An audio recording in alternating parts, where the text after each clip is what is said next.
Frida met with Beyond Stillness over the course of 5 weeks to articulate and publicly share this story of wisdom, purpose, connection, and hope.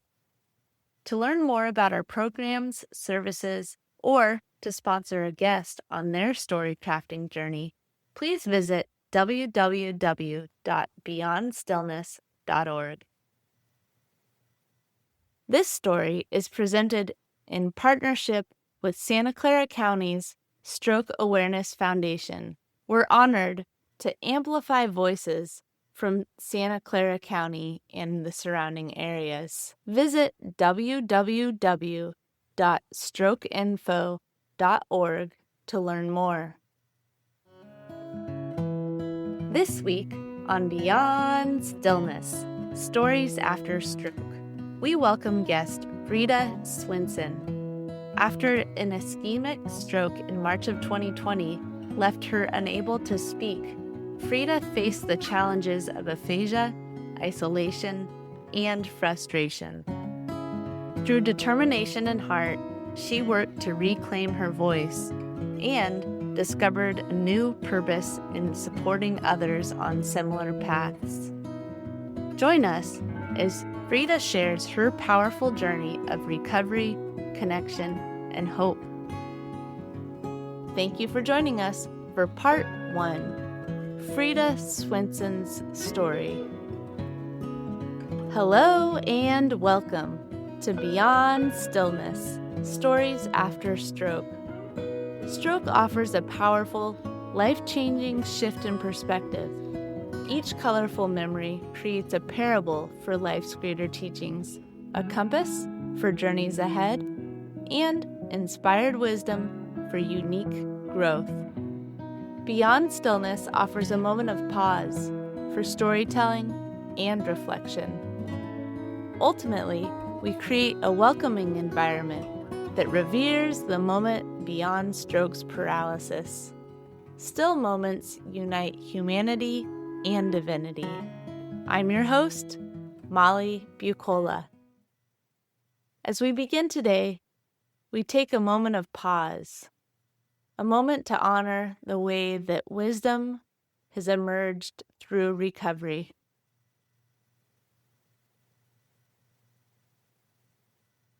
And we give thanks. Now, Frida Swenson's story. March 31st, 2020. I left work with a pounding headache, skipping my workout to rest. The next morning, April Fool's Day, I headed to the hospital where I served as the nutrition manager. After a morning Zoom meeting, I collapsed. Boom. I couldn't stand up.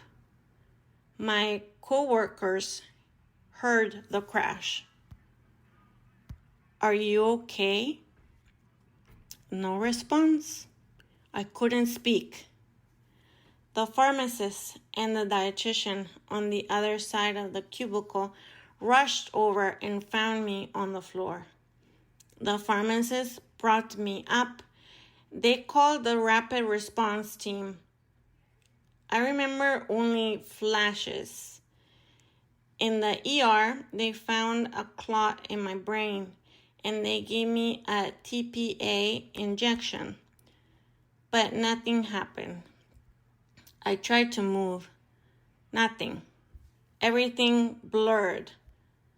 Hours later, I was transferred to Good Samaritan Hospital, a hospital well equipped for my thrombectomy.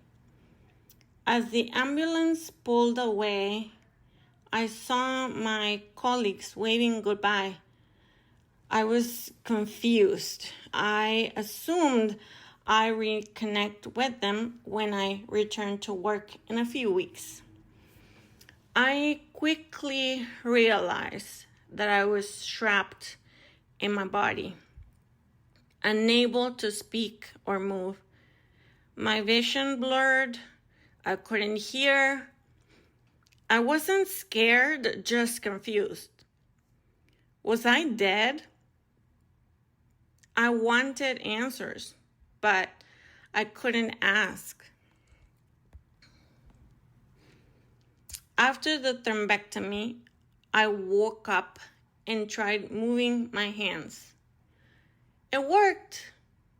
Maybe I wasn't dead. Maybe I'd talk again. Maybe even return to work in a couple of days. Everything to my right was still dark. I asked for my husband, but the nurses didn't understand. I wasn't speaking clearly. I tried texting, but my words were gibberish. At least I was making noise. The only word I could say clearly was water. Yes, water. No, water. Husband, water. Every word came out the same. It was so frustrating. By day 4 in the ICU, I could move. The physical therapist helped me sit up, plant my feet, and shuffle forward, step by step, heel-toe balance. Walking was more complex than I ever realized. COVID restrictions left me alone most of the time. One day, my husband called me and told me to look out the window. I used what the therapist taught me, sat up, planted my feet, heel-toe balance. I shuffled to the window on my own. Below, I saw him waiting. I felt so lonely without him and our 2 dogs. On day 5, they discharged me. My husband arrived and told me, "You had a stroke and are experiencing aphasia." I worked in the medical field, so I knew about strokes, but it still didn't sink in. Everything was blurry and confusing. He helped me into the car and drove me to rehab. I still thought I returned to work after. Just one more hurdle. In rehab, restrictions continued. So isolating, no visitors, no interactions with other patients. I ate alone in my room and only left for therapy. "What's your name and date of birth?" they asked. When entering after a long stretches of solitude, I couldn't recall or explain. I couldn't answer or engage. When the kitchen called to confirm my meal order, I wished they just asked yes or no questions. I could manage those words.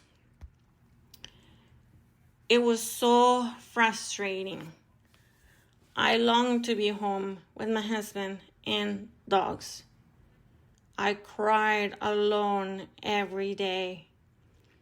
Finally, the facility eased restrictions and let my husband visit. He brought our dogs, Teddy, Dan, Daisy.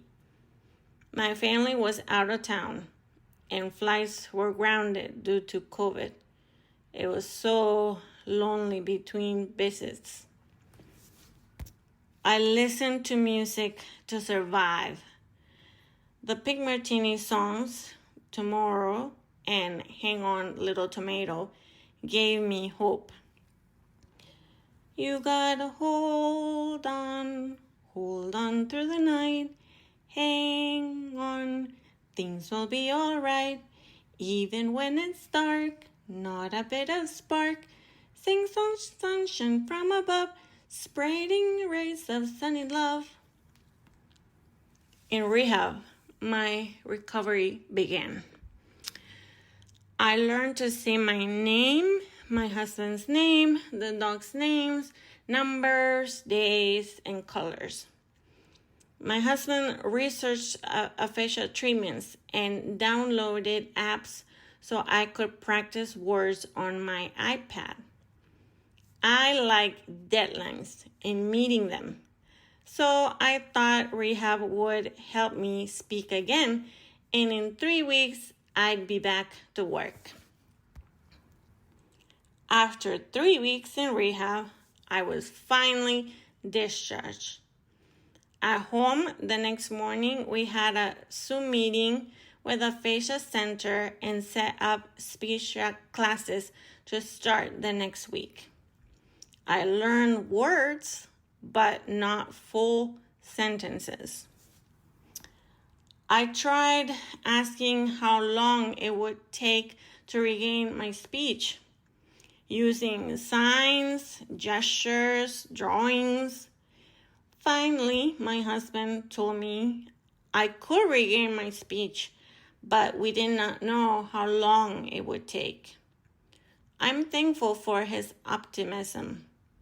I had something to work toward and a partner to encourage my efforts. I clearly understood that I had a stroke and aphasia. Before the stroke, I was very intensely dedicated to my career. I earned 2 bachelor's degrees and later a master's degree in nutrition. My passion was to help people through nutrition. I became a dietitian and managed others. Then, in an instant, it was gone. I felt lost and angry. I was bilingual. Spanish is my native language, and I learned English at 14. Learning English was the hardest thing I'd ever done. Despite speaking 2 languages, I lost both. My frustration and anger showed. I even hit a point when I was so overwhelmed that I scratched the walls because I couldn't express what was happening. At home, everything was labeled. One aphasia treatment recommendation is to label items so I could read and practice their names. Mirror, door, table, chair, counter, etc. In the first few months after the stroke, I learned more words. My city, my last name, relatives' names. My parents and I had a daily phone conversation to practice Spanish. I set a new deadline of 3 months. Paid family medical leave lasts 12 weeks. Enough time to heal. I learned to ask, when can I go back to work? I asked every speech therapist, online and in person, and they all said they did not know. One therapist told me I may never return to work. I was furious and cried angry tears, not at them, but at my situation. I later found out that several doctors and nurses had told my husband this as well, but he didn't share it with me for years, believing they were wrong and didn't understand my abilities. Determined to speak again, I promised myself I would return to work and be my normal self again. In my first year of recovery, I had 4 to 6 speech therapy sessions daily and worked on aphasia apps in my spare time. My husband helped me journal and we practice naming things on all our outings. I often felt discouraged, thinking I wouldn't return to work.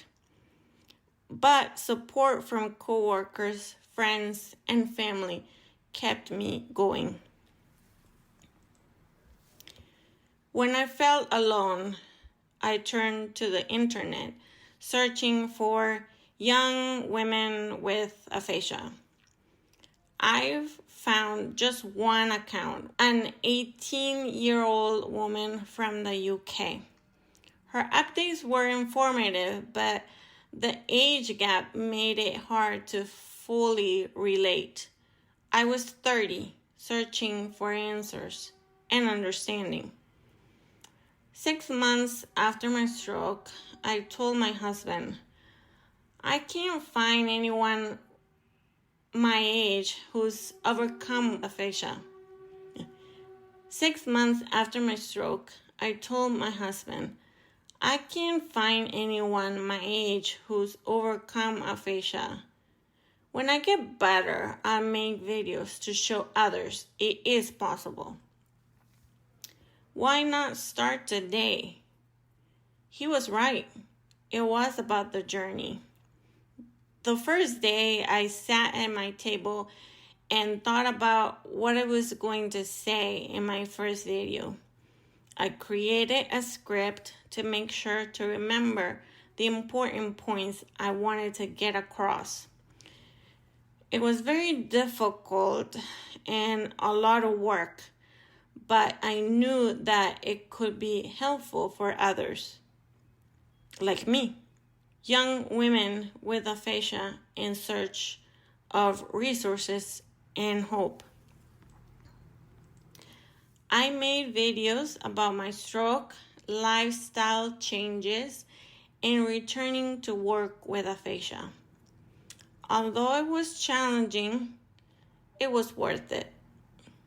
In time, I started hearing from stroke survivors with aphasia. They too were looking for resources and helpful tips in navigating daily life. They shared that my journey gave them hope. That motivated my recovery. When I reached out, I felt less isolated, and so did they. I found great purpose in my efforts, connections too. I post and communicate with survivors in both English and Spanish.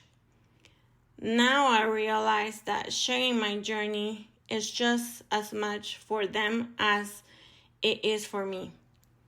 It's so important for me to raise awareness about aphasia. When I post videos, I share struggles and tips like using sticky notes and subtitles. I'm grateful to say that I'm back to work, but that also means that I'm not posting as often. I keep the videos up so that young women with aphasia can find me. Know that I understand their struggles, that it takes a lot of hard work, and that it is an emotional journey, and that there's hope.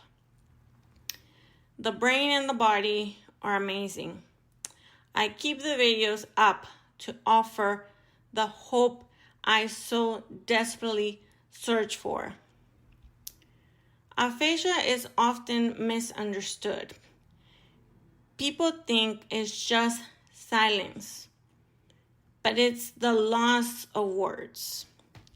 Many assume those with aphasia are less intelligent. The wisdom and the knowledge is still there, just difficult to access. Aphasia also makes speech sound blunt. In trying to get our point across, we often struggle to add fluffy descriptors. That doesn't mean we are short with people because we're angry with them or don't like them. In this way, people with aphasia are often misunderstood and further isolated. I struggle with numbers, pronouns, and spelling.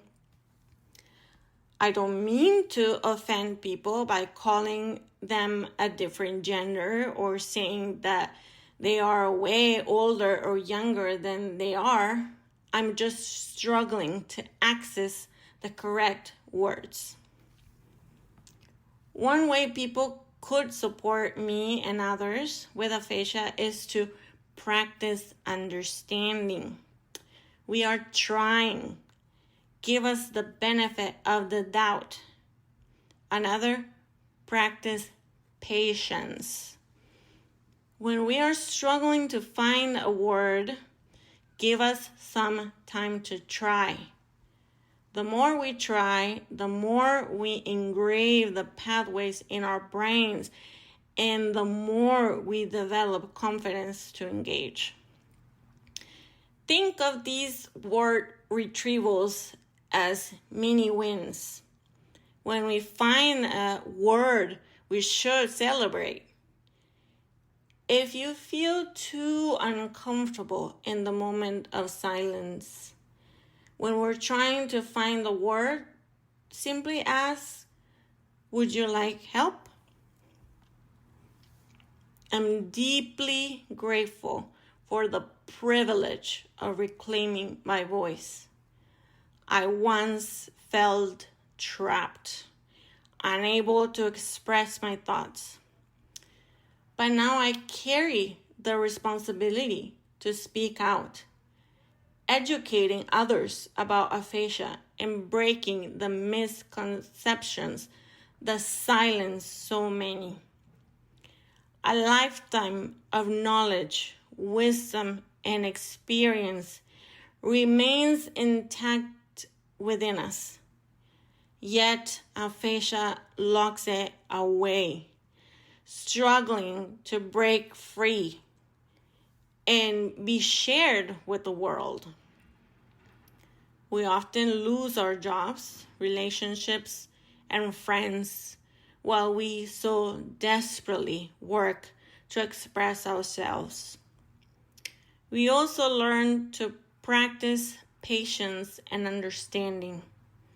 In doing so, we find that we never fully lose ourselves, but have an opportunity to be our best self. When we push through the tough times and connect with others, we find a new purpose. We find each other and offer hope. In sharing my story, I work to do just that. Offer hope, connect with others, and live with purpose. I am a young woman living with aphasia.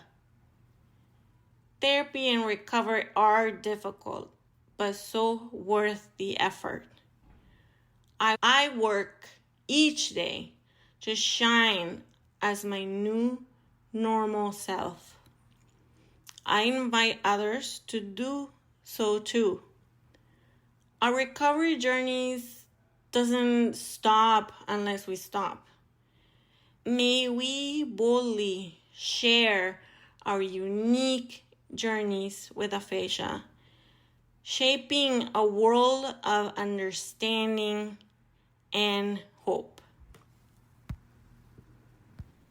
Storytelling empowers us to share our experiences in a way that invites others to reflect on their own. In closing, we offer reflection questions as an opportunity to spark dialogue with yourself, friends, family, or fellow stroke survivors. In a moment, I will read questions aloud. You can also find them written in the podcast episode description. Community Conversation Prompts. How has your understanding of patience and resilience shifted throughout your own recovery? How has sharing your journey with others, whether through videos, conversations, or support groups, impacted your healing process?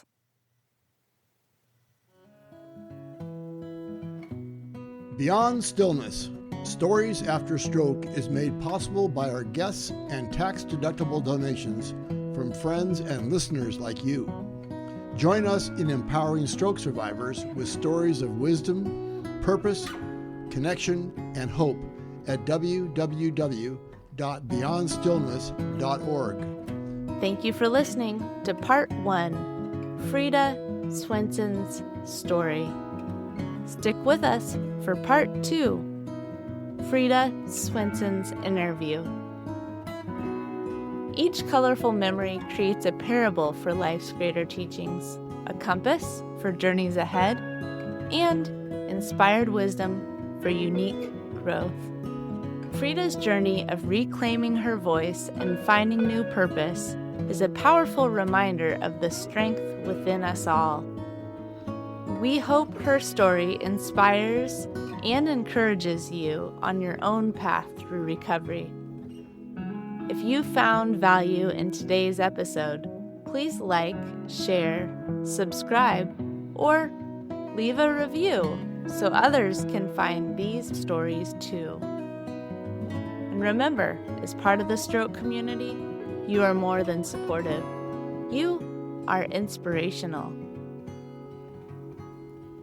This story was presented in partnership with Santa Clara County's Stroke Awareness Foundation, that's founded on a mission to bring life-saving, standardized stroke treatment to Santa Clara County. Today, all 10 hospitals in Santa Clara County are stroke certified.